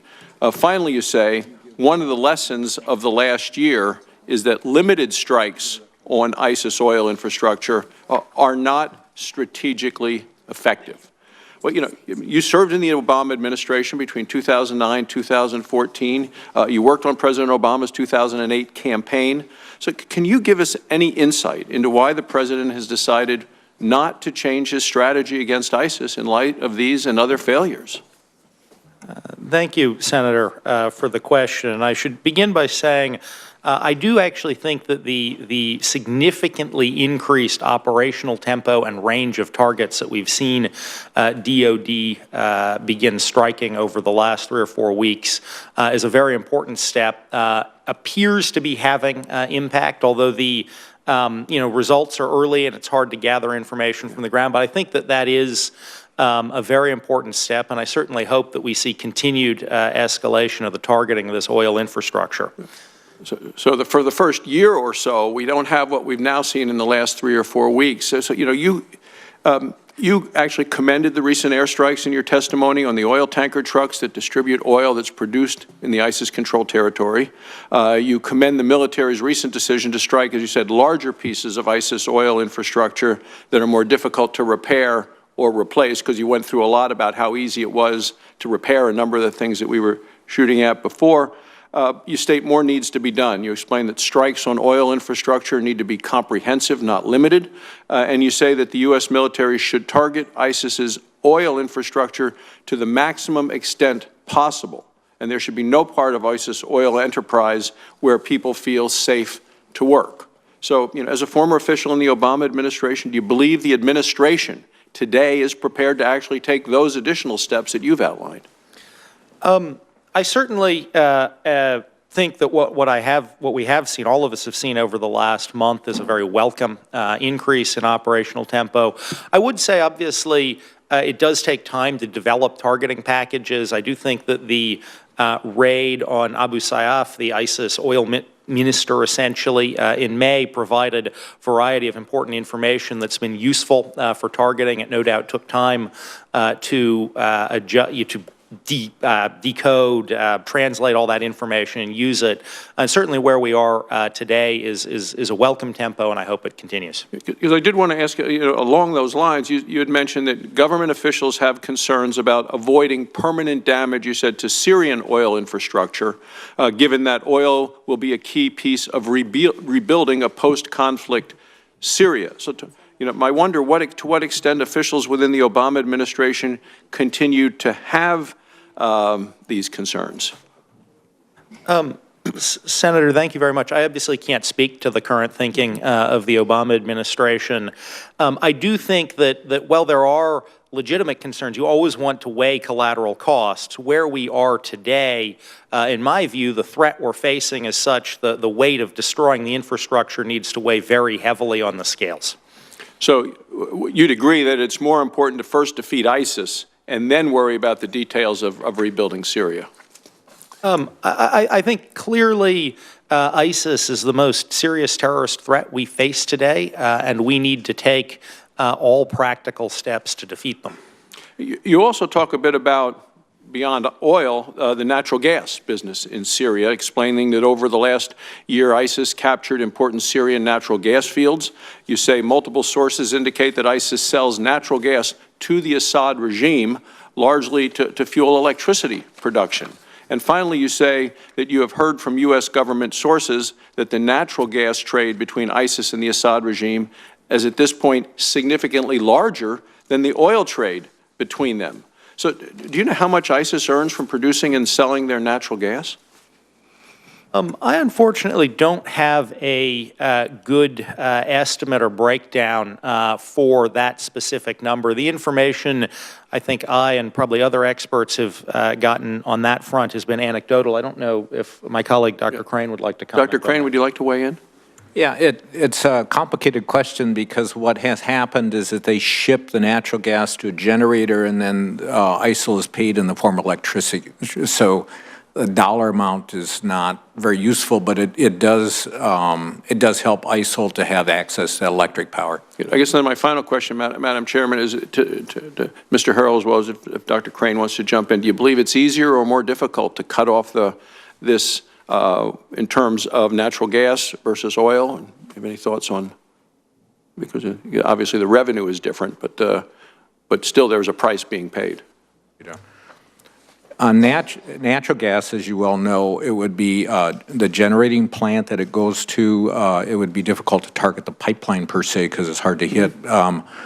Whether the United States government would want to target an electric power plant in Syria is above my pay grade, but it's a pretty serious question. It does have a lot of implications for the horrible situation in Syria.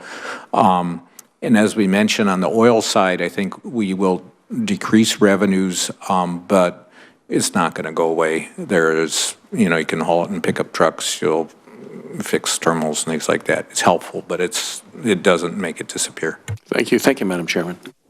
Thank you, Senator Barroso. Senator Capito. Thank you, Mr. Chairman, and thank you all. This has been a very interesting discussion. I want to pivot a little bit to Saudi Arabia. Saudi Arabia has continued to ramp up their production even as the price of oil has gone down. And I think they're experiencing a bit of a fiscal crisis over their lack of revenues.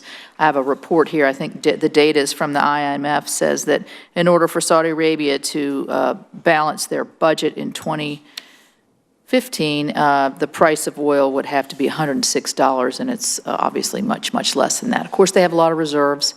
And they're able, I'm sure, drawing on them as we speak. So I would like to ask, in light of that, and if we do, and I do support oil exports from this country, an oil glut, do you anticipate that this will bring about in a country such as Saudi Arabia an instability that could make those countries even more vulnerable to ISIS or somebody or a terrorist group to be able to come in and, I don't want to say take over, but become a part of that? Is that a fear, or is that something, Dr. Crane, do you have an opinion on that? Yeah.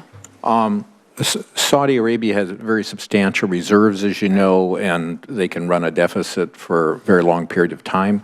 I think more importantly, when I've worked both in Iraq and I've worked quite a bit in Qatar as well, there's a tremendous amount of waste in government expenditures there that we're all aware of in terms of almost free electricity, very low prices for gasoline or whatever. And when we've seen, when the Iraqis finally did raise gasoline prices up from nickel a gallon up to something sensible, there wasn't a peep from the population. Mm-hmm. So I think what we've seen in even regimes that are autocratic, like in Saudi Arabia, that when governments make these cuts and very wasteful subsidies, and there's a lot of wasteful investment, as you know, Saudi Arabia, they've been able to weather the storm. And should be able to for quite some time. Mr. Webster, we've talked a lot about who's using the revenues, how the revenues are used. Can we boil it down simplistically to say this percent of the oil that's captured by ISIS is used internally? Is it 50%? Is it 70%? And then what percent is sold externally? Do you have an idea of that? Thank you for your question, Senator. I'm not sure I'm going to be able to answer it. Our assessment is close to a couple of my colleagues here from the IHS Country Risk, which is about 45% of their revenues come from oil, but in terms of its distribution, rather if it's within the ISIS territory or if it is exported or put out elsewhere, I'm afraid I don't have that. Does anybody have an opinion or an approximation? What I'm trying to get at is if 50% of the oil revenues, we've talked about how to stem the tide here, and a lot of it is the financial sanctions. But you say they don't go through the banks, they're not using a formalized financial system. But if they're selling this to countries, there's some way to track, the old movie, Follow the Money, and or the movie line, I guess, Follow the Money. And so I guess that's the question I'm trying to get to is where do we look for this money where we can find a formalized financial system that we can then impose as a global community, I would think, financial sanctions. Unfortunately, what we've had is that the single largest set of buyers for the oil has been these small teapot refineries. Mm-hmm. And then once it goes into gasoline and diesel, it goes everywhere, mm-hmm. and it's gone all over the place. The largest single sales have been to the Syrian government, these 20,000 odd barrels per day. Mm-hmm. We don't have a lot of influence with that government, but that's the sad truth. I do think, however, targeting Class 8 vehicles, heavy trucks are expensive. And mm-hmm. so when one targets those, then the people who own those think 2, 3, 4 times before they engage in hauling the stuff around, and it doesn't move by itself. All right. Thank you. Thank you, Madam Chairman. I'd like to thank both you and the ranking member for holding this hearing. I believe that lifting the oil export ban is important for our country and will help with national security through energy security by helping to grow our oil and gas industry, our energy industry in this country. We create a stronger economy, we create more jobs, but we also produce more energy here at home and are able to supply our allies with oil and gas as well. So I'd like each of you to react. Do you agree with that generally? And, if not, why not? So, and I'd start with Dr. Crane. Mm-hmm. Yeah, as an economist, putting strictures on markets have efficiency costs. Mr. Harrell. Thank you very much. I certainly think from a national security perspective, there's strong arguments for allowing U.S. oil exports. I can't speak to domestic side of that equation. I think it's important for the global energy security, particularly in considering that the investment in non-OPEC oil is reducing and the share of the OPEC oil export is going to increase from 50% today to 75% in the next decade. So it's important to have, especially Middle East tackling with all these terrorist attacks and threats, it's important to have the alternative resources out, especially from U.S. Mr. Webster. Thanks for your question, Senator. As you are probably aware, IHS has put out a couple of studies on the crude export issue, and our findings is that this is a clear win for the U.S. economy and also for energy security. It's difficult to find a case where this is not a positive. Thank you. Dr. Bekshiri, when the United States put the restrictions in place, the sanctions in place on Iran. At that time, I believe Iran was exporting about 2.5 million barrels a day. After those sanctions had gone into place, I believe their exports declined to just barely over 1 million barrels a day. With the president's plan to lift sanctions, can you tell us what you anticipate in terms of exports, growing volume of exports for Iran and kind of a timeline as you see them grow? Thank you very much for your question, Senator. On the immediate rebound of Iranian crude oil, depending on the timeline of the sanction rollback, Iran can add about 400 to 500,000 barrels per day by mid next year. and about 150 to 200,000 barrels per day of condensate. Iran's middle-term plans for increasing its crude oil and condensate is to ramp up its crude oil capacity of pre-2012 of 4 million barrels per day to about 5.7 million barrels per day, which out of these 5.7 million barrels per day, 1 million of it would be condensate. So on the crude oil side, really the capacity of Iran's production by end of 2020 would be about 4.7 million barrels per day. And they have already done the investment. So they will be able to reach to this production capacity by 2020, and 700,000 barrels per day of it would be new oil from new fields, and the rest would be the mature oil fields. So you're saying they already have the capital to make the investment to achieve that growth, and by 2020 they would export the equivalent of 4 million barrels a day? Produce, and how much of that would they export? So the export, Iran's main plan is to regain its pre-2012 sanctions level of 2.5. So, and their OPEC position. So that would be their main priority. Out of this 5.7, 1 million of it would be condensate, that the refinery capacity for condensate will increase to 1 million barrels per day by 2020. So not more than Iran's total overall export is not going to increase in the best scenario more than 500 if everything goes well. On the investment side, it's expected that Iran's total upstream and downstream and petrochemical energy needs about $200 billion to $250 billion of investment, but for increasing its, to reaching its medium-term crude oil and natural gas production by 2020, they only need about 50 billion investment. Do you anticipate them going back to the roughly 2.5 million barrels a day of export by the 2020 timeline?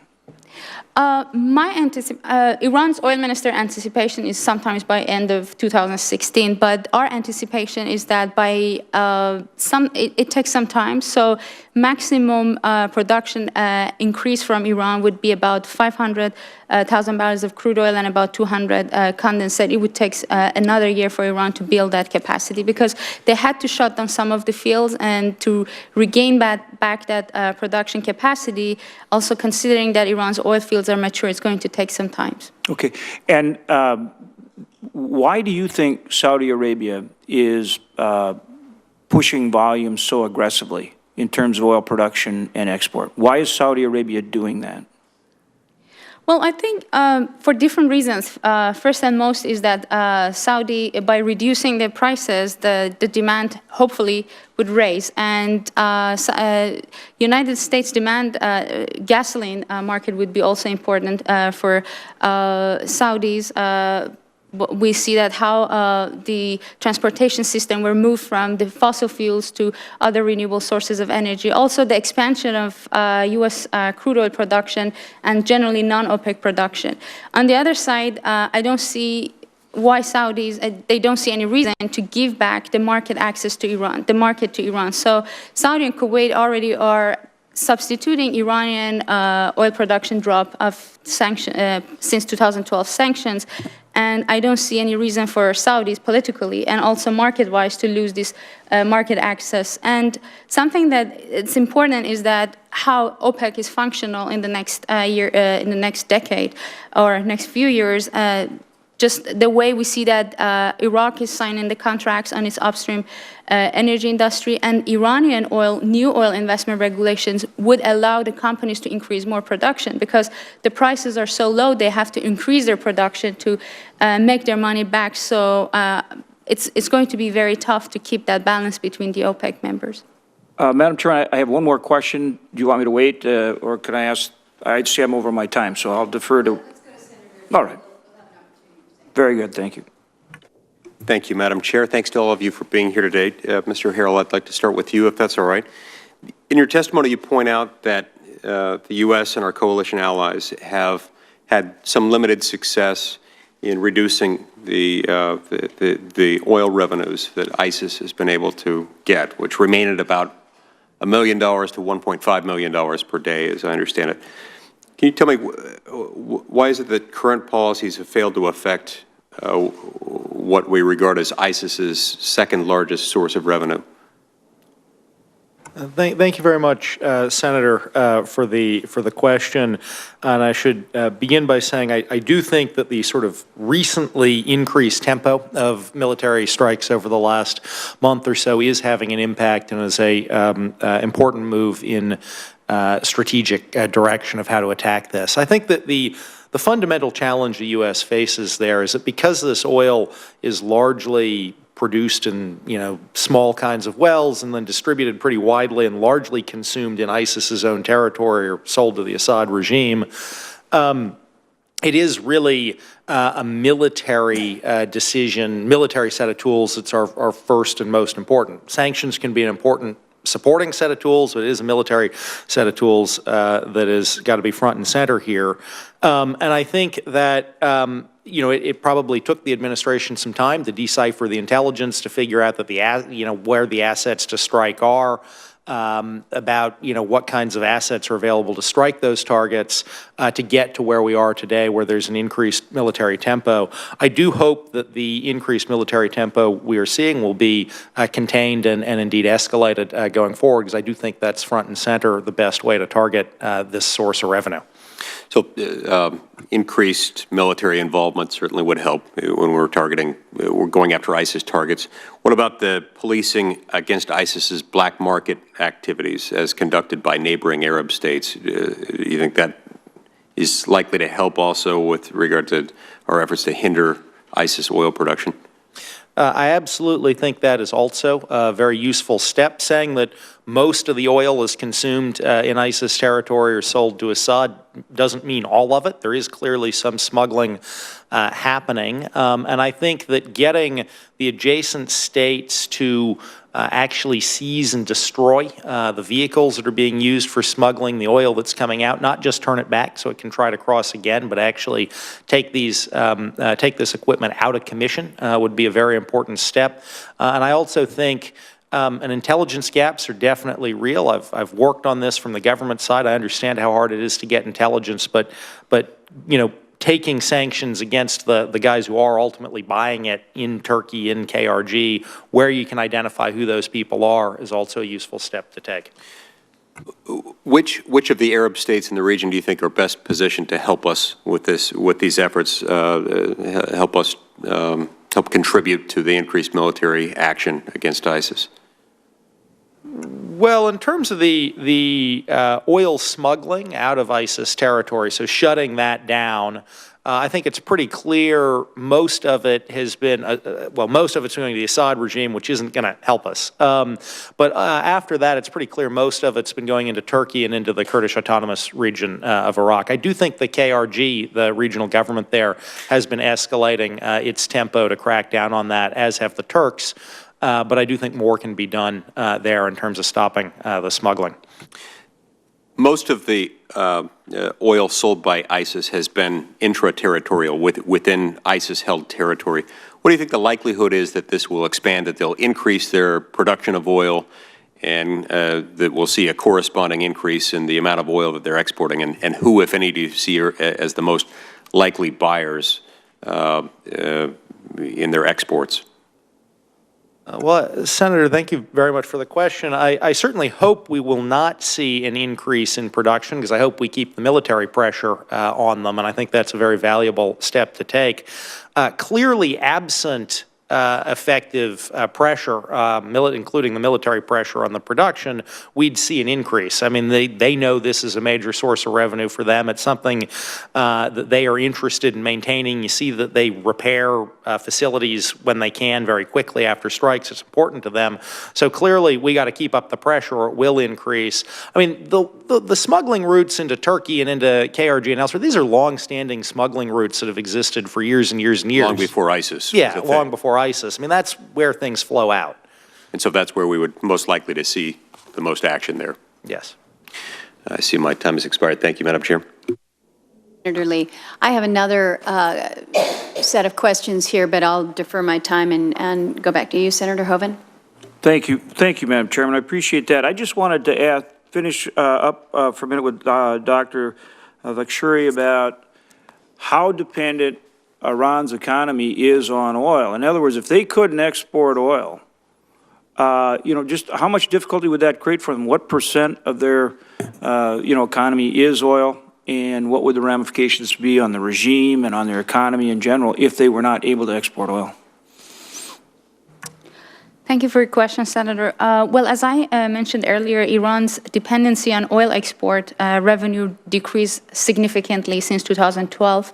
One issue was because of simply the restrictions on their oil export, and that oil export almost dropped to half. The other one was the very low crude oil prices. So already Iran, in compared to other producers of OPEC and among the Persian Gulf producers, Iran has the less dependency on oil export.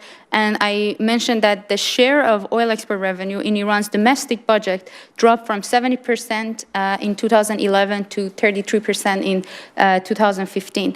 And what Iran is thinking now is just instead of exporting crude oil or natural gas. Of course, export of natural gas is important for Iran because it creates long-term energy ties with with the recipient countries, but to produce more processed products like refined petroleum products, the refined products that comes from their condensate, lighter and middle distillates, and also using their natural gas in their petrochemical factories. They're going to increase their petrochemical facilities and production capacity almost 3 times by 2025, and also export of electricity. And it would be, of course, generates more income, more jobs for the government, and also it's harder to put a ban on export of electricity at some point than export of crude oil or natural gas. It's harder for governments that are receiving electricity politically to be convinced to stop importing electricity. But all of that economic activity you describe is dependent on oil and gas. I mean, Iran has lots of mining industry and lots of other sources of sources of income, like taxations, which have been increased in the recent years to substitute some of their oil revenue. But of course, it comes from oil and gas. But they're going to process it inside and then. No, I understand. Yes. Yeah, thank you, and thank you, Madam Chairman. Thank you, Madam Chair. I'd actually like to keep with the subject, but ask the question a little differently, and that is lifting the sanctions with Iran and how it affects its energy sector, and specifically how it affects the conservative Iranian Revolutionary Guard Corporation and how diversifying business might be impacted. So either Mr. Harrell or Dr. Crane, what impacts would this opening up might have on getting a diversification of power and influence, at least in the energy sector? As you know, Iran is a large, 80 million population, has a pretty wide, it has a much more diverse economy than a country like Qatar. And what we've seen happen over the course of the sanctions is that foundations called Basij, which are owned by the Iranian Revolution, are controlled by the Iranian Revolutionary Guards, have kind of crept into the economy and established monopolies and siphoned off, use those profits to fund their own activities. And Iran has a long history of being very competitive and capitalistic. I mean, it's had markets. The bazaris are focused on bazaris, and I think in the internal, the internal political dynamic in Iran, we have seen individuals who are much more interested in integrating with the rest of the world economy are seeing the relaxation of sanctions as weakening those groups that have been opposed to, have been using the sanctions to strengthen their own position. And these groups are the people who are, financing terrorists and engaged in other activities abroad. Mr. Harrell. Thank you very much for the question, Senator. I just largely echo Dr. Crane's remarks and view of how the IRGC did increase its influence during the sanctions era. I think that the fact the IRGC remains sanctioned even after the nuclear deal, and the fact that I think there's commitment both here in Washington and in Europe to really keep up the pressure on the IRGC and make sure that companies going into Iran do not do business with the IRGC has some potential to help some of the non-IRGC actors in Iran, compete more effectively against the IRGC in these economic areas where the IRGC is active. In energy, Yeah. which wouldn't that be a good thing? If we had somebody competing with them? Look, I certainly think we want to see more competition emerge to the IRGC. I mean, the sanctions were very effective, I think, at getting us to where we are today with the nuclear agreement. But we did see the IRGC expand its role in a diminishing pie in Iran during the sanctions era, and I think it would be good to see some of that get unwound and see the IRGC obviously lose its influence within Iran. Thank you. Thank you, Madam Chair. Thank you, Senator Cantwell.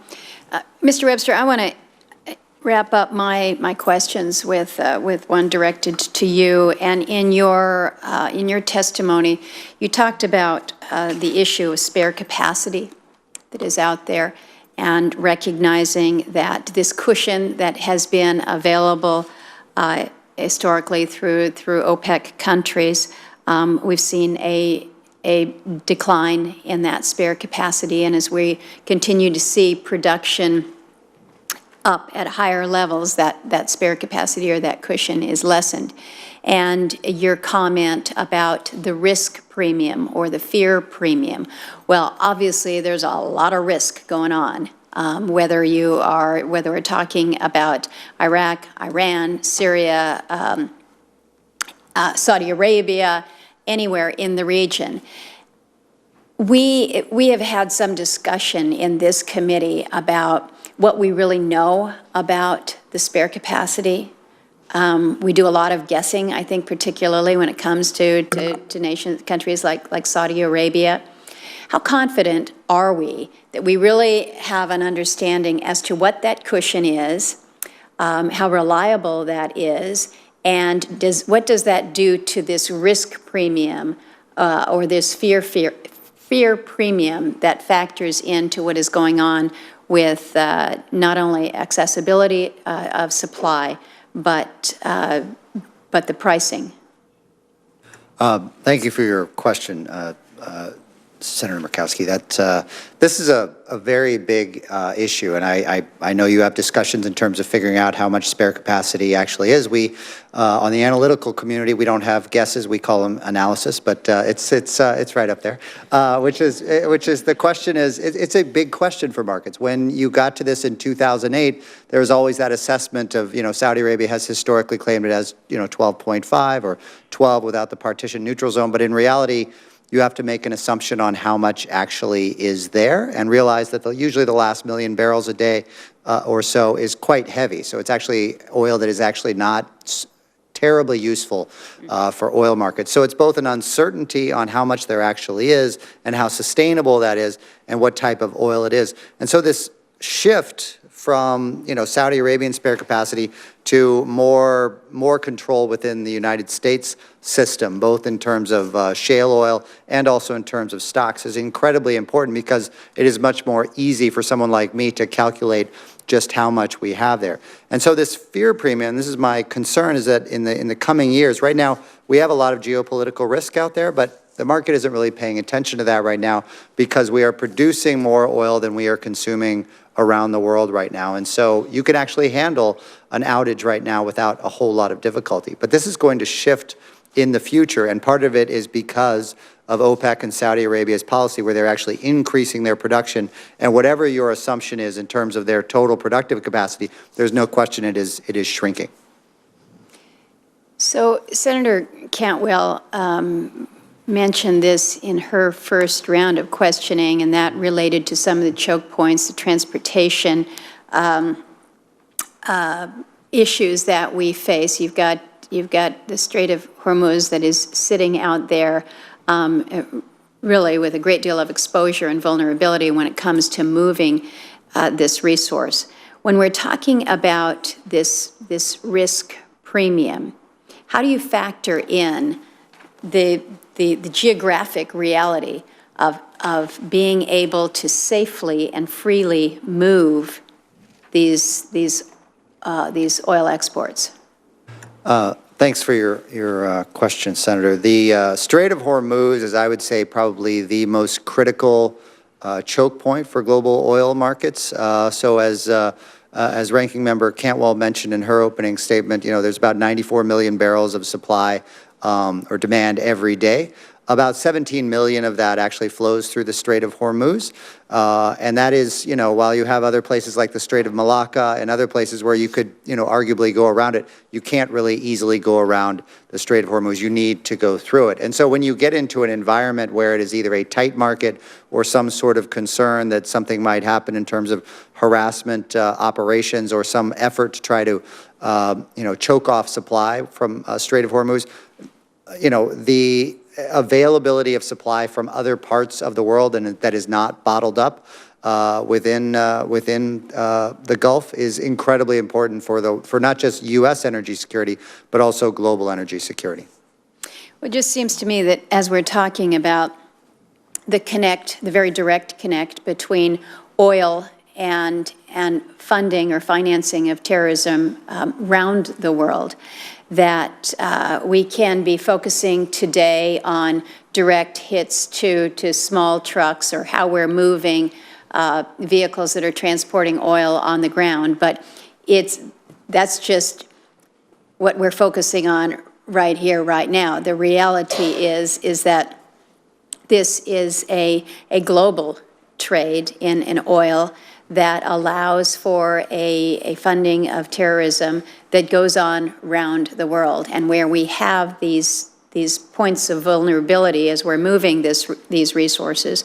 I think we need to be paying attention and understanding, again, the implications of these restrictions.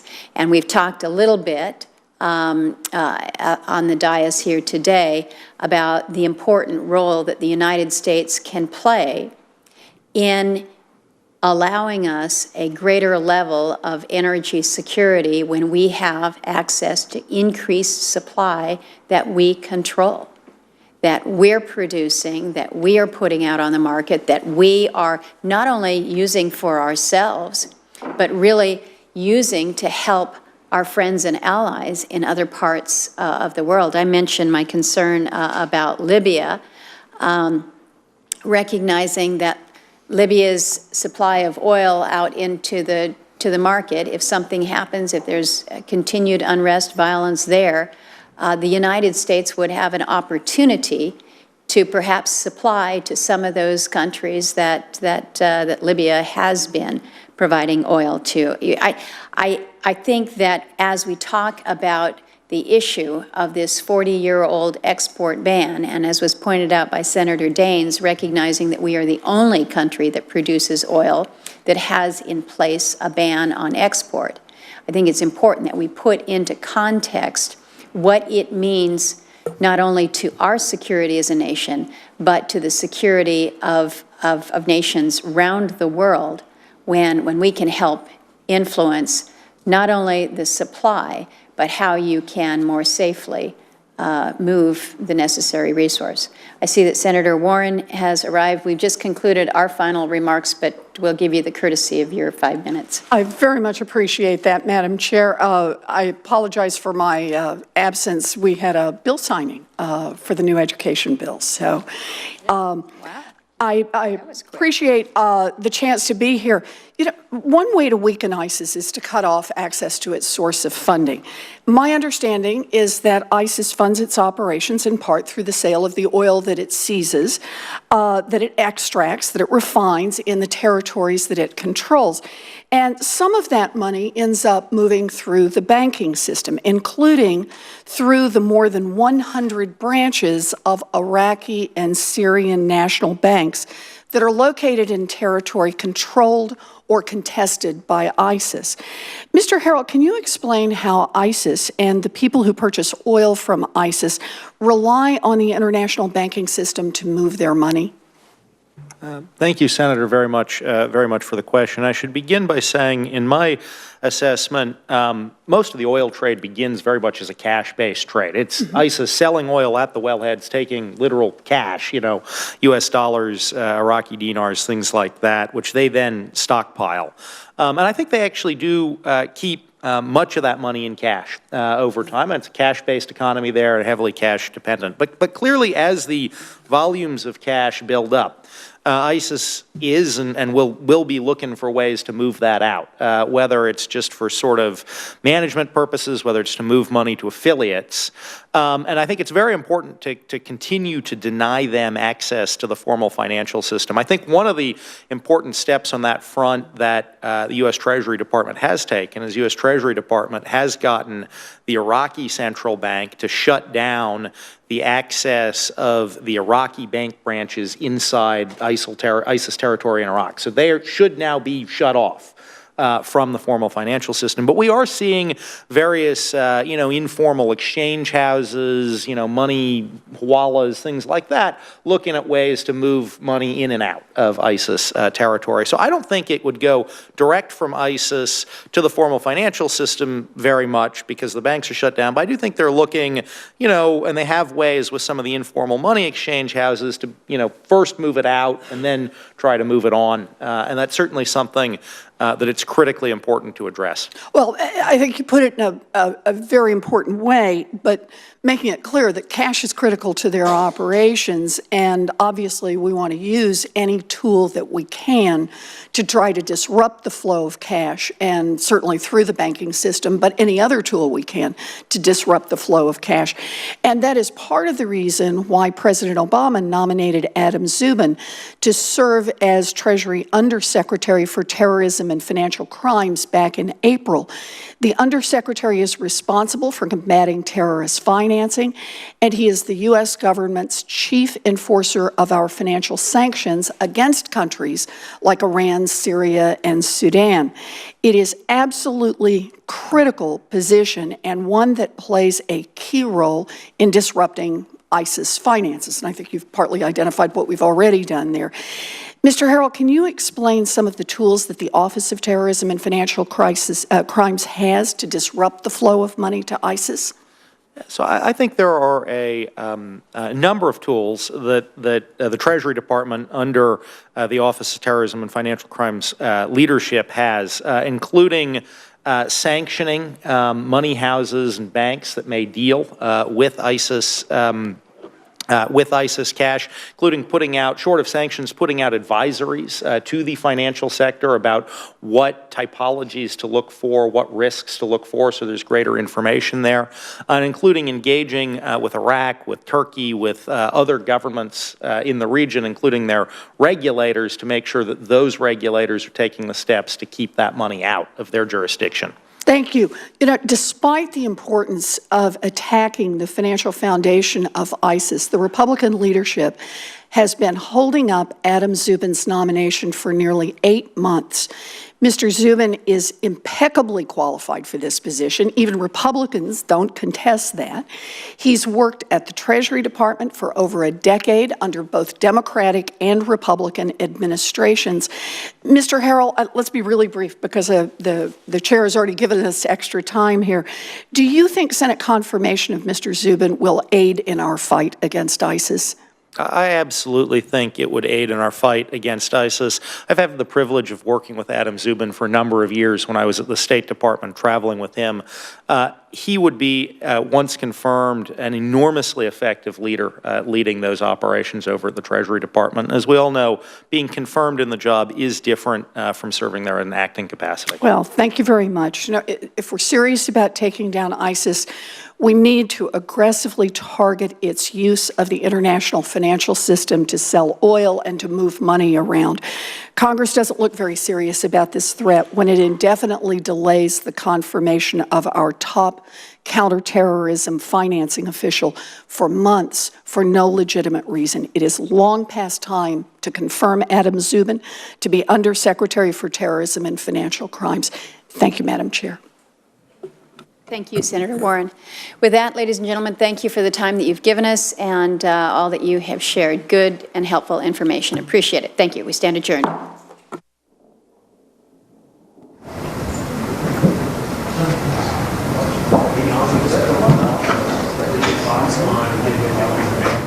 I'm the leading state sponsor of terrorism.